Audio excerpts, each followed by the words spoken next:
So I am going to go ahead and introduce Allison Kern. Allison, as I said, is the athletic director at St. Xavier University in Chicago. She was, previous to that, she was the athletics director at Agnes Scott College, and she and I have been working together for some time.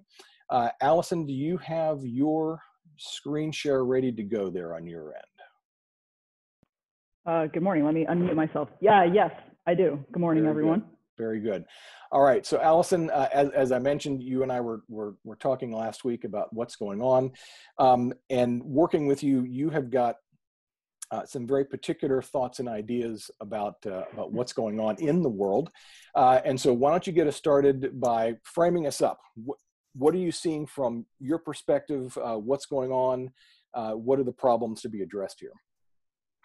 Yeah, I think I appreciate the tactful way that we say a particular perspective, but I think the way that typically I approach this job anyway, and I think something that I've noticed over the last couple of weeks, especially for small college administrators, is we're talking a lot about how we manage our COVID response and how we are, keeping our athletes engaged, how we are hosting Zoom meetings with head coaches, how we're thinking about changing schedules. And so we're talking about all of this kind of crisis management, but I think we're really leaving out one of the biggest parts of crisis management. And that's, if you think about it in three phases, it's the third phase, which is what are we going to look like when we come out on the other side? And I know that a lot of feedback, we're all seeing, and John, you mentioned some of the other programming is around, especially Power Fives, and a lot of big schools are worried about loss of, ticket revenue, and how are we going to, keep recruiting, and what are we going to do with all these big donors, and what happens if our football season gets cut short.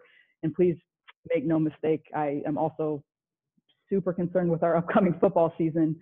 But I think what we're not thinking about, or what we're not hearing enough about, is just in the way that, we talk about how we use athletics anyway, what we should be thinking about small college in 2 months, 4 months, 6 months, whatever this looks like on the other side, with what are we going to look like when we come out. And I'm going to go ahead and start sharing my screen, John, if that's okay with you.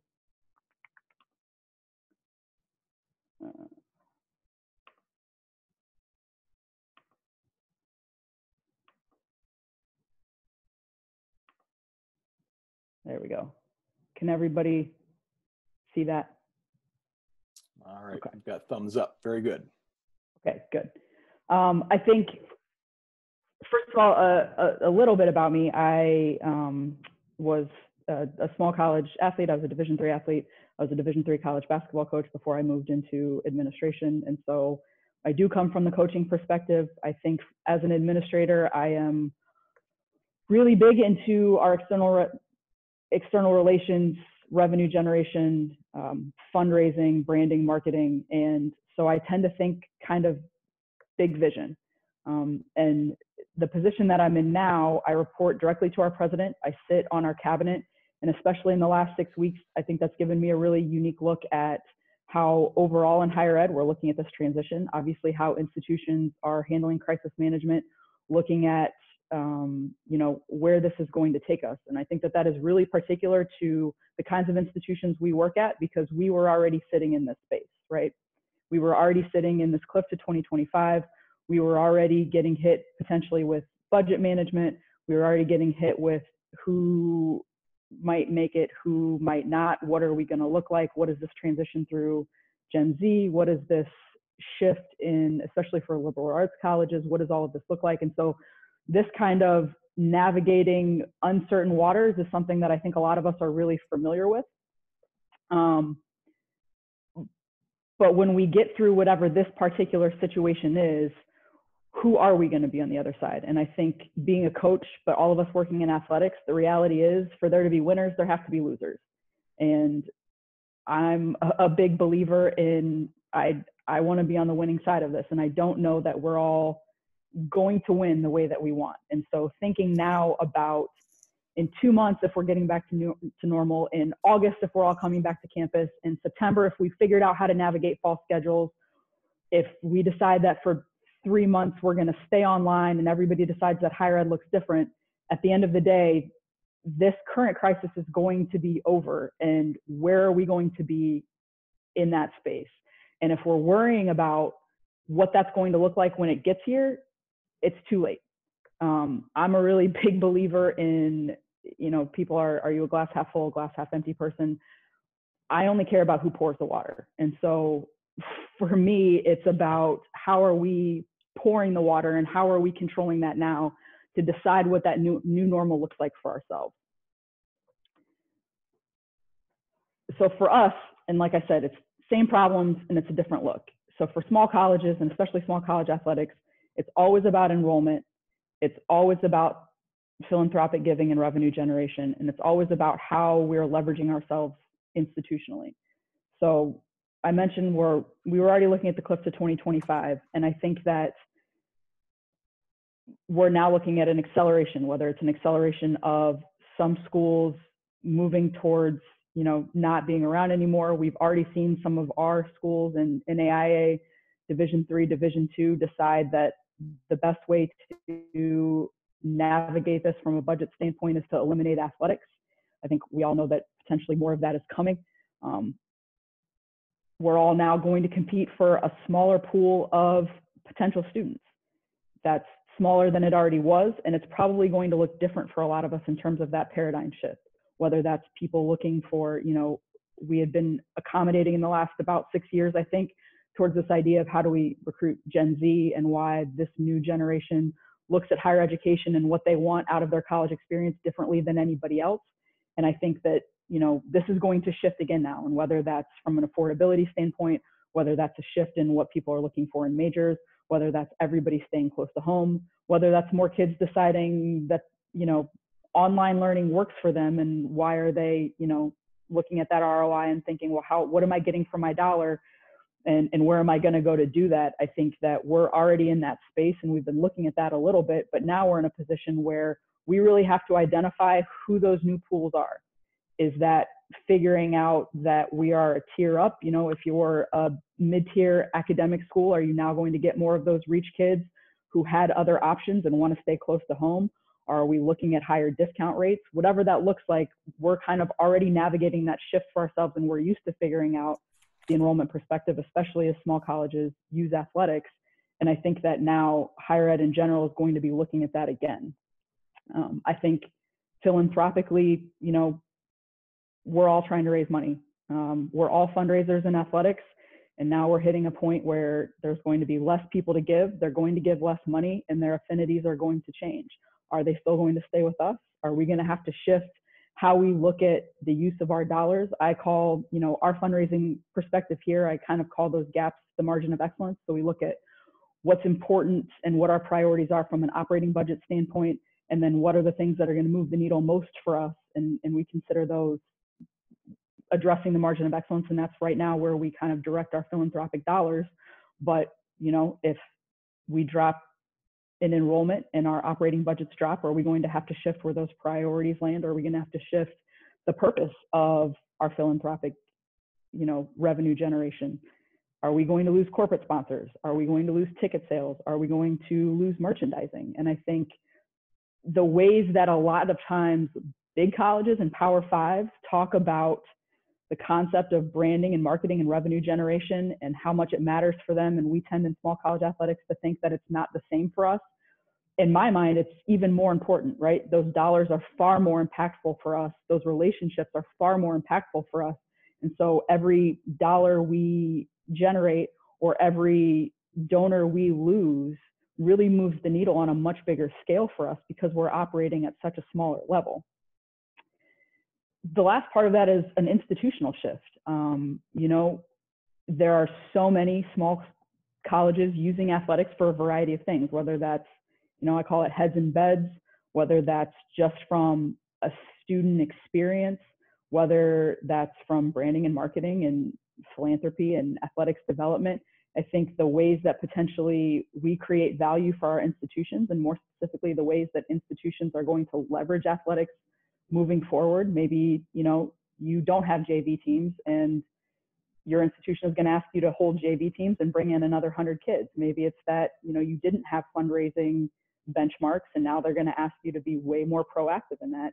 I think that being able to anticipate the ways that we can create value around how institutions leverage our departments is going to be really important for kind of who comes out of this on top and who's still struggling in 6 months. Very good. So Allison, with that stage kind of set, then you're talking about value, we're talking about same problems, different context. What then are you seeing as the tools that one might need for the new normal? Sure.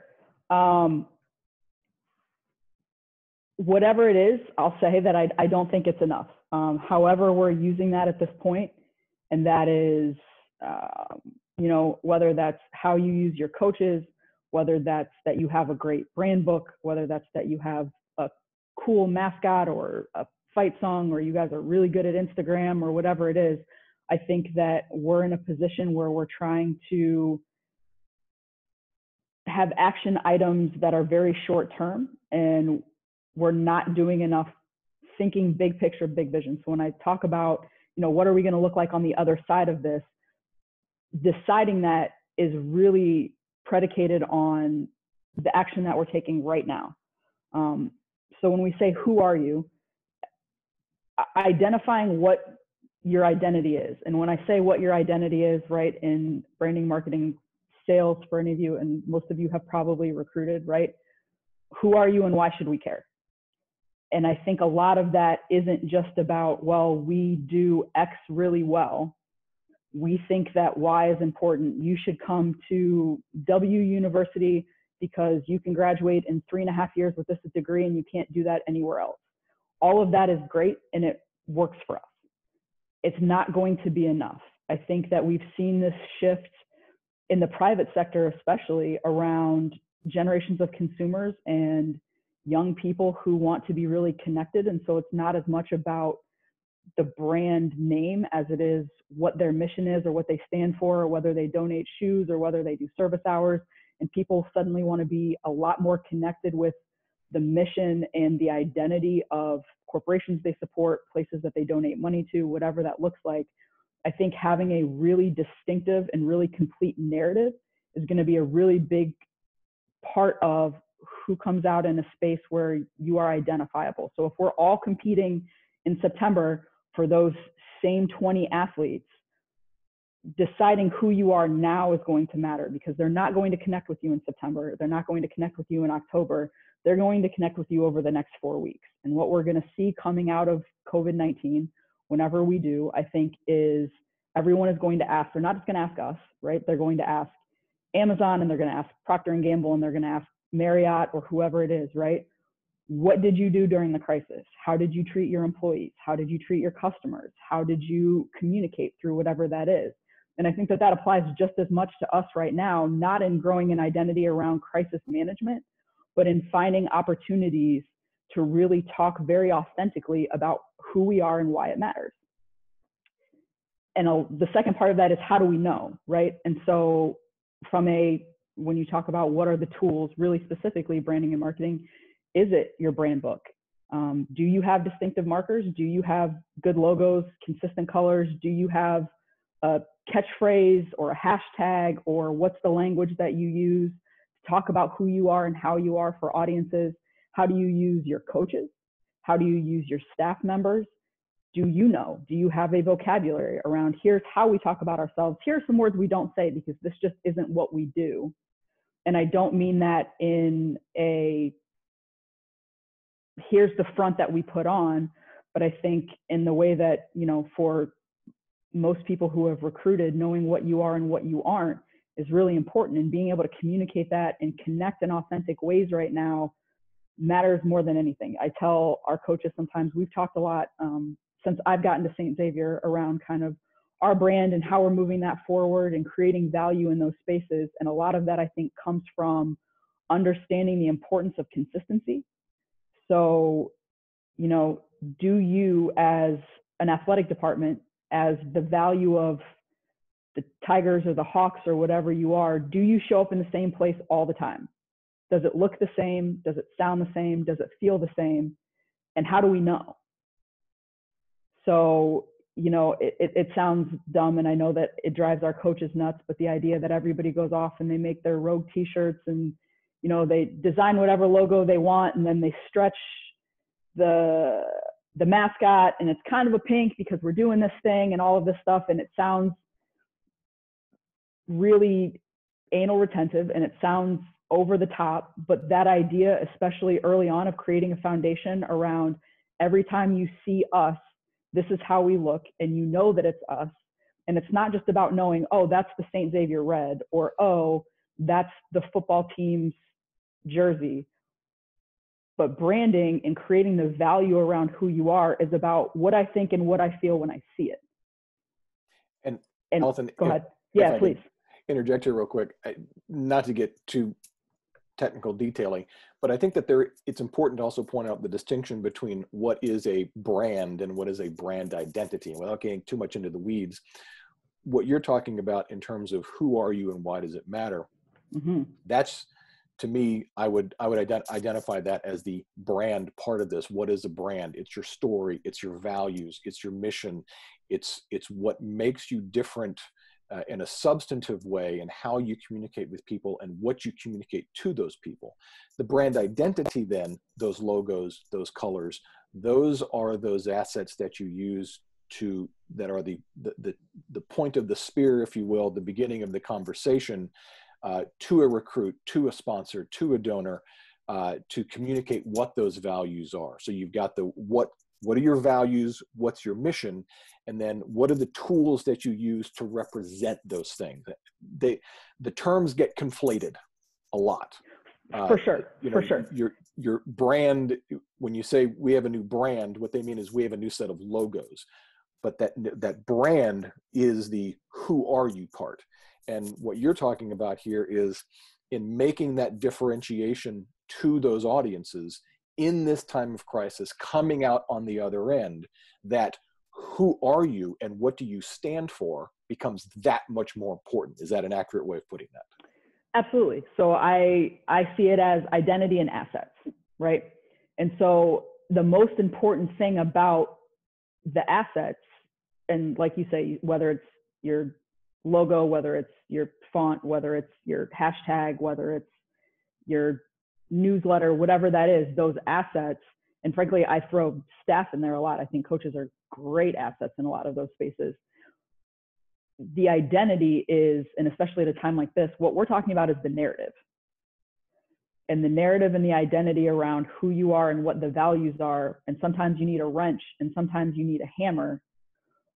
But it's about building the consistency around the narrative of whatever you decide that you are and whatever you decide that is, why does it have value? Why does it matter? Not at this moment, but in general. Who are those audiences and why does it matter? And then how are the specific and consistent ways that you're going to talk about that? And so, yes, sometimes it's your logo. Yes, sometimes it's your colors. Yes, sometimes it's your hashtag. Yes, sometimes it's just the vocabulary that you use. Yes, sometimes it's that when we talk to alums, we know that a big part of our identity at St. Xavier Athletics, and I'll talk about it in a minute, we actually just did a full philanthropic launch in March, which obviously is not ideal, but is a lot around not just a tradition of success for us, but a tradition of relationships. And so the ways that we approach, whether it's, how we write an email, how I write a thank you letter, how I talk to a group of people, is from a lens of the value of relationships and those continuing for us. And so it's different for everybody depending on, what you want it to be, but deciding what that identity and that value is really around building a narrative. And now more than ever, it's important for us all to be storytellers. And that story, you don't read 3 pages of The Velveteen Rabbit and then all of a sudden Sleeping Beauty pops up on the page. Can I take just a quick moment? You mentioned the institutional aspect of this as well previously. Can you talk just for a moment about the idea of an athletic program's mission and its connection to the institutional mission? How do those two things work together in thinking about how do you get to the other side of this moment of crisis? Definitely. I mean, I think, right, for all of us, especially in small college athletics, I think part of why we do what we do and we work where we work is because we like to be mission driven. And We're a great example. So we're sitting in this time of crisis. St. Xavier University is a Sisters of Mercy institution. So we are a Catholic college in the south side of Chicago, and the Sisters of Mercy are a very specific order that have a history. They originated out of Ireland and came over to America, and they have a history of basically serving underserved populations, primarily, in history, it's been women, minorities, the sick, the uneducated. And so very quick overview, but part of that for us is when we talk about the students that we recruit or how we build relationships or develop our athletes over 4 years in our department, it is with the understanding that we have a really specific population and demographic of students that we are recruiting to our university, which is solely mission driven. And that's a really positive thing. But it also means that, for example, in a narrative in a time of crisis, we're sitting here around a lot of other schools in Chicago, and we're talking about what is the narrative going to be in our crisis. And it's like, well, we were built for this. This is our mission has always been this. Our mission has always been serve in crisis. Our mission has always been to target underserved populations. Our mission has always been about building equity or whatever that looks like. And so it's not to say that anybody that doesn't have that mission or anybody that doesn't have that identity is now just stuck. I hope you are if you're competing with us, but you're not.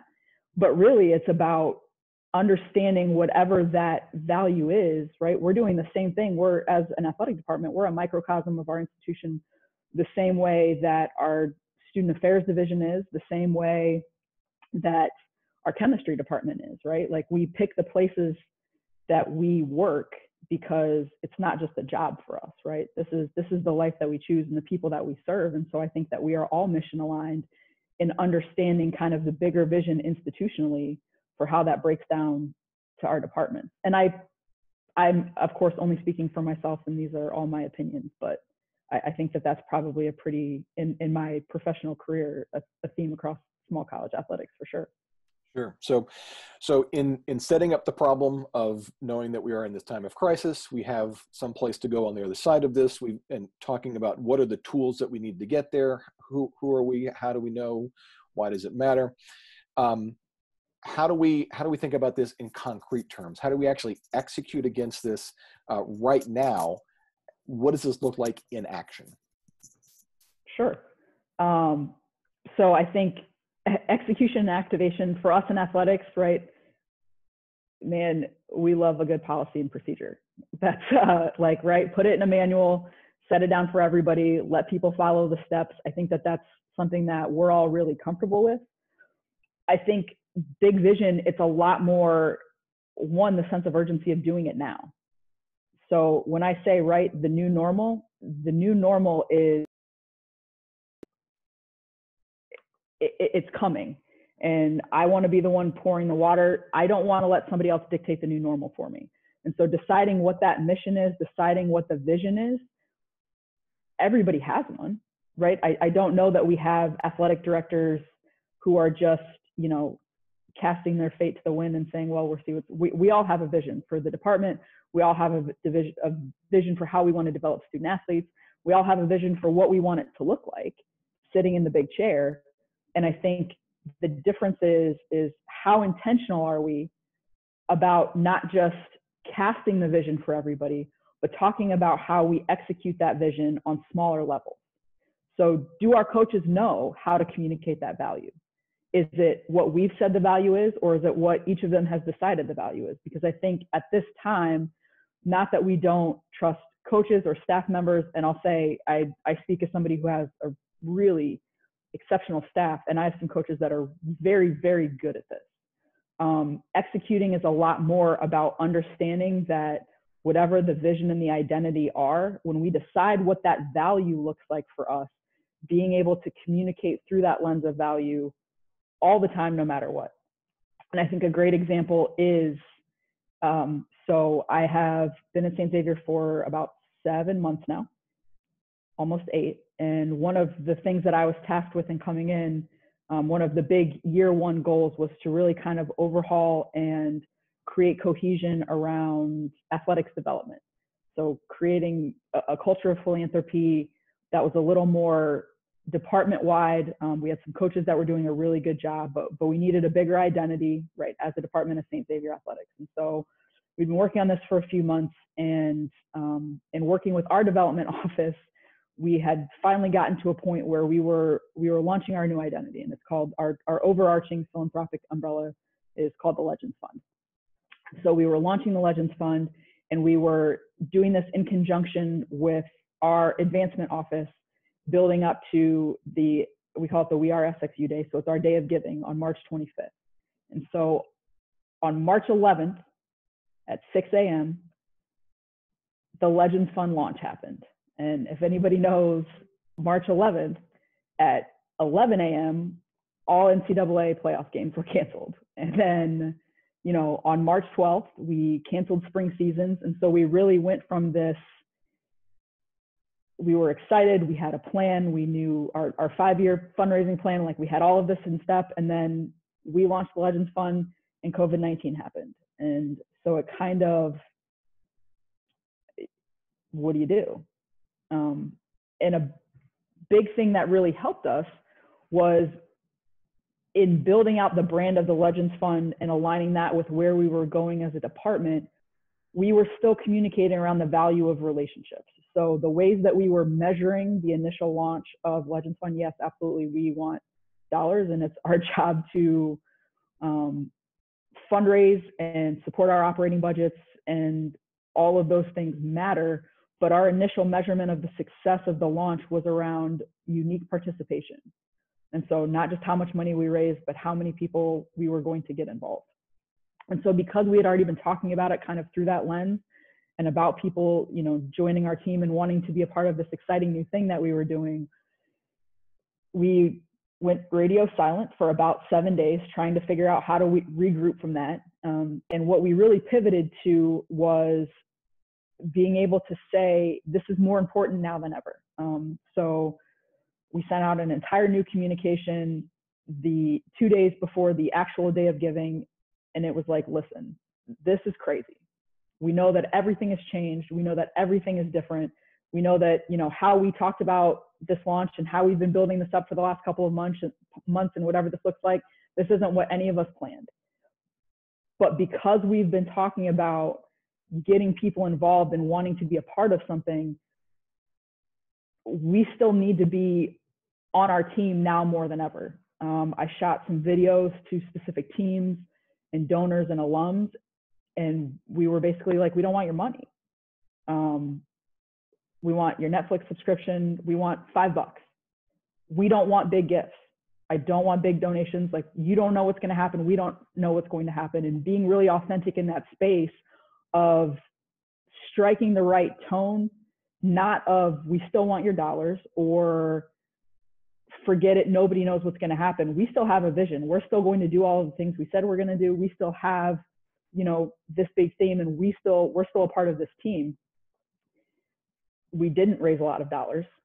We did, though, generate more impressions from unique athletic identities than we had in the last institutional giving day the year before. And our participation rates over 5 new teams are up. And I'm writing handwritten thank you notes for people who donated $5. And I don't know, you know, how many times I've done that, but I think being able to see the big vision has enabled a little bit of intestinal fortitude around pivoting to long-term, because these aren't people that are going to give us money in 4 months. But hopefully they're going to be on our team for the next 4 and 5 years. And as we come out of this, whatever it looks like, I hope that what people are saying about us is the same things that we're saying about us now, which is, this is who we've always been, and this is how we've always done it, no matter what. And I think a lot of that is really just, again, because we can talk about, we're very clear about what the vision is, and we're very clear about what the value of that is. So to your point, there's a short-term, immediate, oh my gosh, we need to pivot and do something else. But there's also a long-term idea in here as well. It's not just about responding to the immediate moment, which is important, but setting up for whatever will be on the other side. Is that fair to say? For sure. And I, believe me, am sick to my stomach saying that, like, we don't want your money. That I'm sure just made everybody a little bit who's on the call. But yeah, I mean, it's not an easy thing to do. But I think, again, when we talk about the action that we're taking now isn't to mitigate right now. Hopefully we've already done that. The action we're taking now is because who we want to be in 6 months is about who we are now. And if we wait until we come out and we wait until we see what happens, it's going to be very, one, inauthentic. People aren't going to connect to, well, you did this because everybody else did it. I think we see that on social media a lot. One thing that I've talked to a lot of our staff about in our athletics communication team, and I video conference just about every other day, is we don't want to do something just because somebody else is doing it. Not because it's not a great idea. And Lord knows in athletics, like, that's great coaches, great administrators are people who steal great stuff. But because if it's something that we don't do, and this is not how we talk about ourselves, then us doing it for the sake of saying we put one more thing out there, we got one more click, we got one more impression, starts to ring false. And people don't make real connections with that. They just see it, and it's not the same thing. Sure. Very good. Well, I'll tell you what, we've got about 25 minutes to go in the hour here. So I do want to open this up to questions and conversation. And again, the whole point of this is to get everybody here on this call as involved as possible and to very much share ideas. So if you have a question for Allison directly, if you'd like to just put out a thought or an observation, or or open up another line of questioning here, please put it in the chat here. I'll get that, or use the raise hand function, and I will see that here on my board. And full disclosure, this is my first time actually moderating one of these things, so I'll try to keep my hands on all the bells and whistles and make sure it all functions properly. But I will go ahead and open it up for that question and answer. If anybody would like to throw something out there, I will get you unmuted here and we can discuss.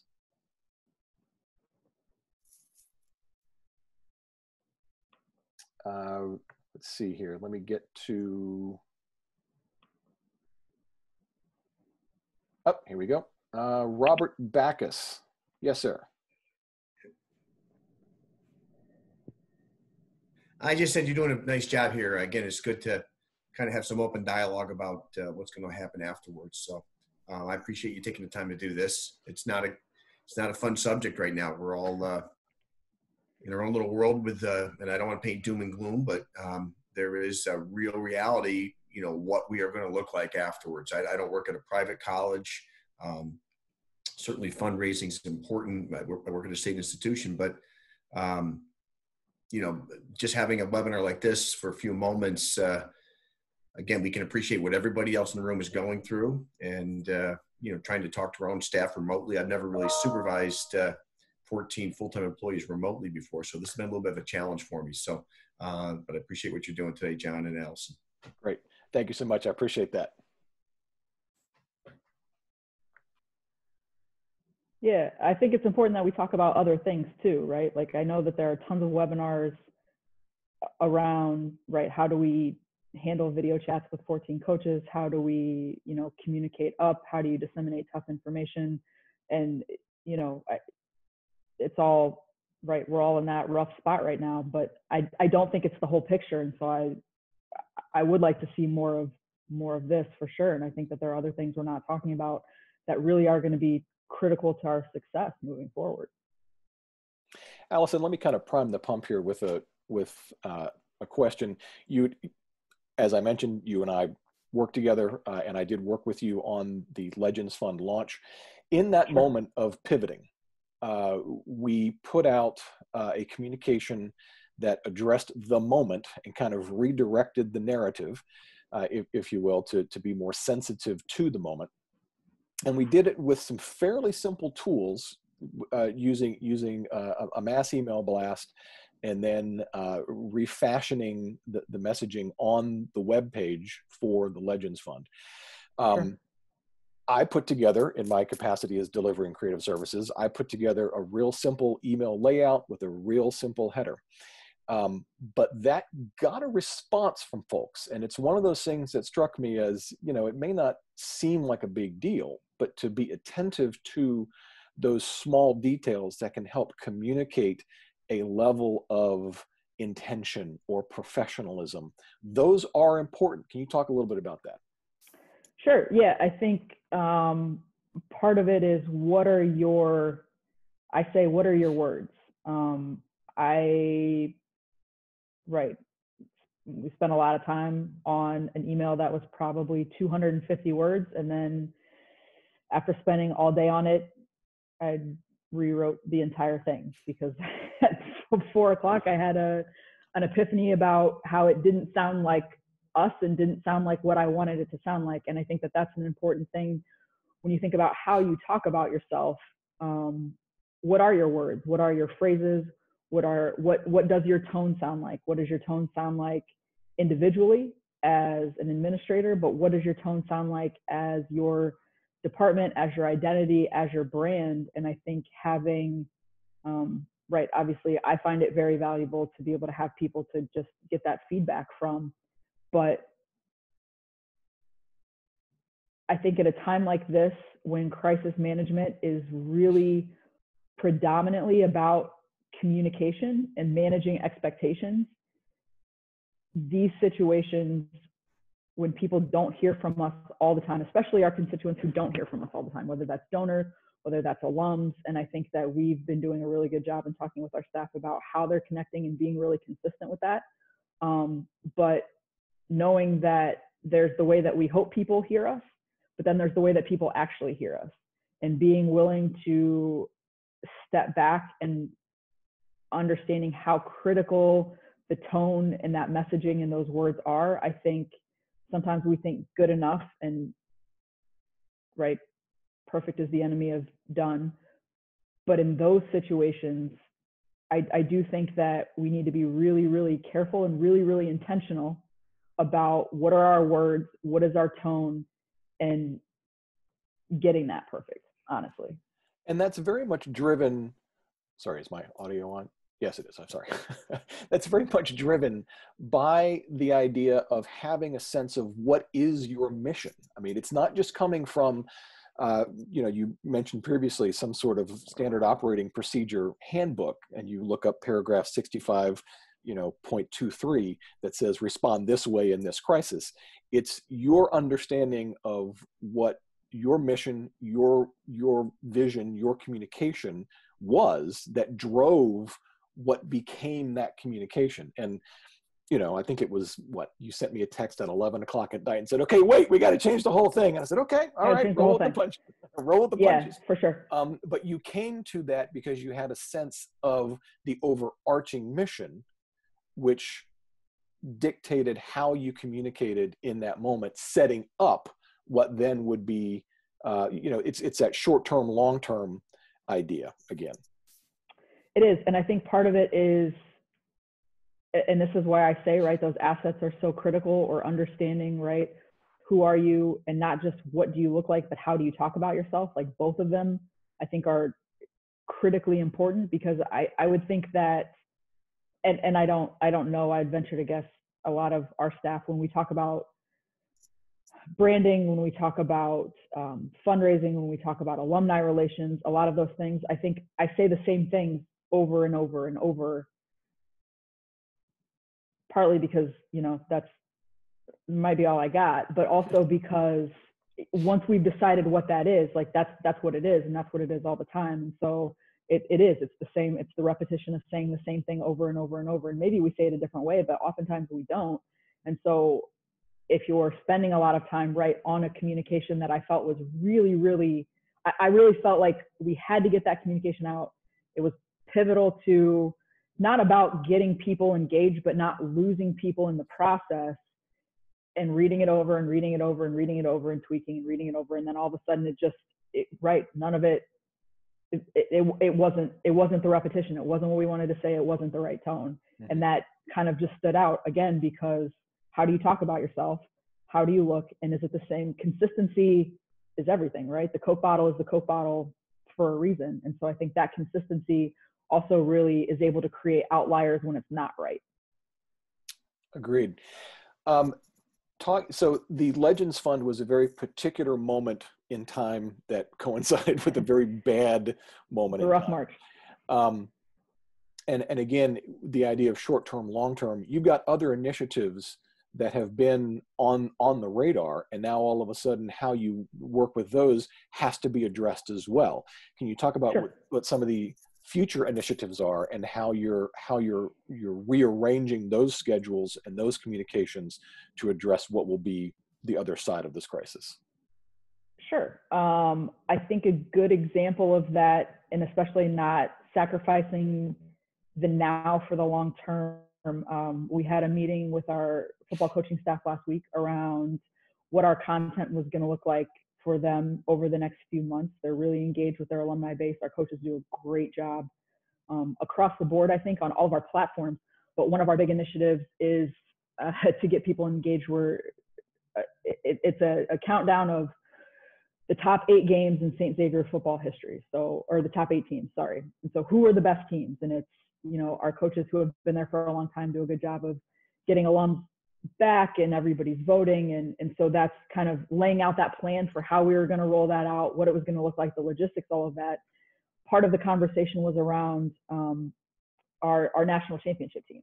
And was it the best team? Will it be the best team? If we're celebrating the national championship team because it comes through the bracket, one of the things that happens is at the end, the winning team on our Twitch channel, basically, we rewatch one of their epic games, and there's live commentary, and everybody can come in, and it's going to be a whole thing. Is we don't want to waste an opportunity. This upcoming year is the 10th anniversary of our national championship team. And so we already had a lot of plans for how we were going to kind of get the mileage out of making sure that we honored them, engaging people, understanding the opportunities externally that an event like that presents, and not wanting to blow it on, well, if we need some quick content right now, people will totally love if we put up this stuff about the national championship team, but it really dilutes then the timeline for what that looks like over the next 14 months. And I'm going to continue to operate like the next 14 months are going to happen, and having to say, well, all right, are we going to mitigate whatever this looks like, knowing that it might be a big hit now, but we can get a lot more mileage out of it later. It needs to be a conversation with our staff, with, how we're communicating with all of these pieces, to know that we still want to be intentional about kind of the long-term plans, even if we have to shuffle what that looks like short-term. Does that answer your question? John, you're on mute. Sorry, too many things going on Nope. here. No, that's okay. It goes to the idea of something you and I have talked about, and that is the right way and the wrong way to use social media. And there are certainly all sorts of perspectives out there on that. And as, again, in this moment, I'm looking at a video wall full of people at home, so we're not getting out in front of recruits. We're not getting in front of donors. We're not getting in front of sponsors. Social media becomes a very important communication channel. So I'm gonna put you a little bit on the spot here. From your perspective, what is the right way and what is the not right way to use social media in this moment?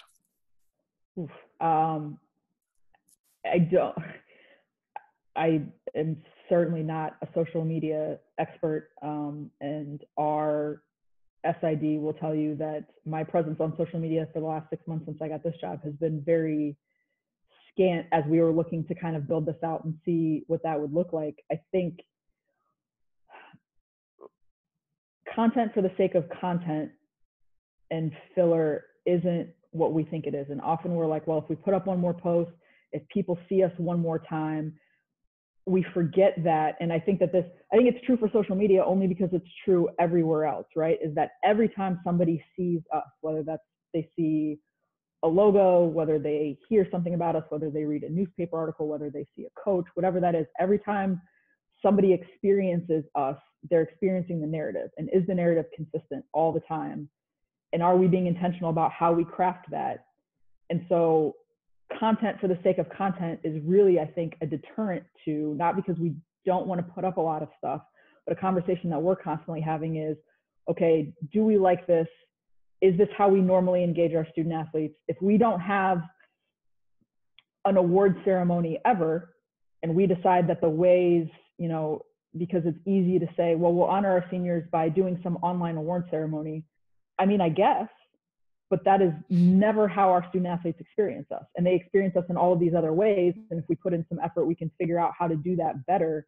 But I think that we just, when we talk about being intentional about the narrative, and that now more than ever, keeping that tight, content for the sake of content, I think is just really a deterrent to not being intentional about how people experience you. Very good. Let's see. I do have a question here from Gary Zacher. What are some of the ways that athletics is going about talking to sponsors, gearing up for next year? I'm gonna say let's Allison, if you'd like to take that question, and if anybody else would like to jump in on that question as well. Gary's question again was, what are some ways that athletics is going about talking to their sponsors and gearing up for next year? So Allison, I'll throw it to you first, and if anybody else would like to chime in, please let me know through chat or hit the raise hand icon, please. Yeah, I would love to know what other people are doing. For us, part of the launching of the full philanthropic umbrella this year was a comprehensive corporate sponsorship program. The early communications that we've had moving forward are, we're still going to be around, and why our partnership, for us, we try to not be transactional with our relationships. So corporate, we call them corporate partnerships, not corporate sponsorships, because we look at a lot of mission alignment and figuring out, I think win-win situations for how people want to align their brands is really important for us. And it's really important for us to align our brand accordingly. Is everybody's going to be in the same boat. Everybody's going to have down sales. Everybody's going to have down traffic. Everybody's going to have, places where they also need to kind of get back out there and whatever their new normal looks like. And hopefully it's not all still that there's a 20-line cart Starbucks drive-through in 4 months, because Lord knows I don't have 2 hours a day to do that. But it's a lot more about understanding that everybody else is going to be in the same boat as we are. And so how are we aligning, again, that value around, the conversations I'm having right now are I get it. We all need to figure out what that's going to look like. But no, when we talk about the new normal and deciding now what it is, I'm going to tell you what we're going to look like because of X, Y, and Z. And I think being able to talk in that way, do I know exactly? Obviously not. I think everybody here, we don't know what next week's going to look like. We don't know what 3 weeks are going to look like. But I can tell you that as we get out of this, here are the things we're doing now to control how we look 3 months down the road. Would anybody else like to chime in on that particular subject? Please. I would love to know what other people are doing with that.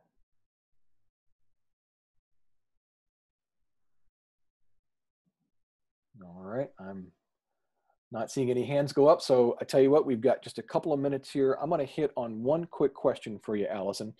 We've talked about sponsors. We've talked about philanthropic giving, the fundraising. Can you take just a quick moment to talk about recruiting and enrollment?